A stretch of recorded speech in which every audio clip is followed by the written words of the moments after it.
put the leads in the same place. Those are universal, like the colors on the machine. But there's two kinds of monitors. There's the hardwired monitor, and that's what you see, this thing up at the bedside. They're in the ER, they're in the ICU. They're up here like a television screen that everybody can see. On the telemetry unit, they have a little transistor-looking, they don't know what a transistor radio is, do they? A little tiny box that they wear around their neck or put in a pocket. And it is monitored either off the desk or down in a monitor room. Doesn't matter where they are, that's where you're looking at the results that makes the difference. If you're in the ICU, you're going to be looking up there for results. The leads go on the same, they all mean the same.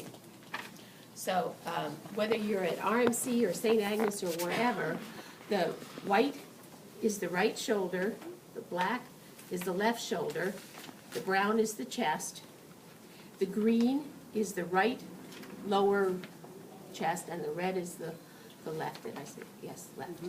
So students always have and have heard some easy way to remember this. For me, it's green and white go on the right and the Christmas colors at the bottom. But you can use smoke over fire, sky over sea, I don't care. Just know where these go.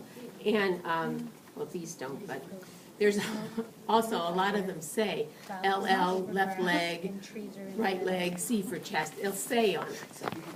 Yeah. Brown's chest, brown, yeah, it doesn't have anything to do with stool. It just happens to be brown. Okay, so he's got, I think he's got a monitor lead over there. Yeah. Yeah, oh yeah, he does. He goes up there. And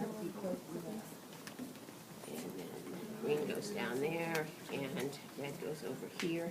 The key to this, and this is one of your best practices, you're going to go around and look at the patients to see where their leads are. This one should be up here. Yeah, that's not, I would not put my No, brown right here. I think that's actually for defibrillating pads. Oh, okay. Yeah, they're supposed to zap them Yeah. there. Yeah. But there's no place for the chest lead.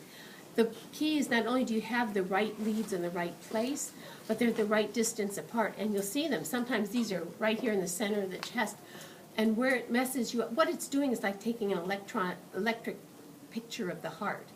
It's not measuring how big the muscle is or what the muscle's doing, it's measuring the electrical conductivity, which you extrapolate how well the muscle's doing from that. But just as you learned in ACLS, you can have a picture up there on your monitor, but you feel for a pulse and there's no pulse. So just because there's a picture doesn't mean his heart is effectively pumping. And all you're getting from this is a picture of the electrical conductivity in the heart. Do you know what it's called when you've got a picture up there and no pulses? Oh, like noise or? No, it's called PEA, pulseless electrical activity. That was, I just threw that in because I'm an ACLS instructor. If you happen to have a man who's particularly hairy, you won't get good conduction. You won't get a good attachment to their chest. You can shave it off. Never use a razor. You use the electric razor and shave a little place off and clean it. You can clean it with some acetone just to get the skin oils off if that's what you need to do. Sometimes they're so diaphoretic you can't get the pads to stick. You know, they all go on those little white pads. You can use some, what is that that makes it sticky? Yeah, the Benzoin, yeah, benzoin on there to make it stick. And that's, like, if you've got a really sick guy, it's important that it sticks because you won't get any kind of good picture if there's no conductivity, and it has to be on the skin to get conductivity. Also, moving around changes your picture, so don't jump on everything that you see that looks a little odd. It could be some movement, he could, shaking, tremors, seizure will all change that. Don't.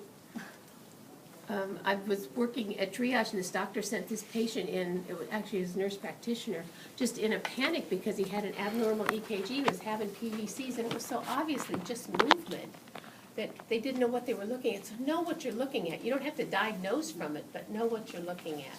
And I know Dr. Miller has you look up strips, and you will be good at, if nothing else, at knowing what is something that's pathological and something that's just movement.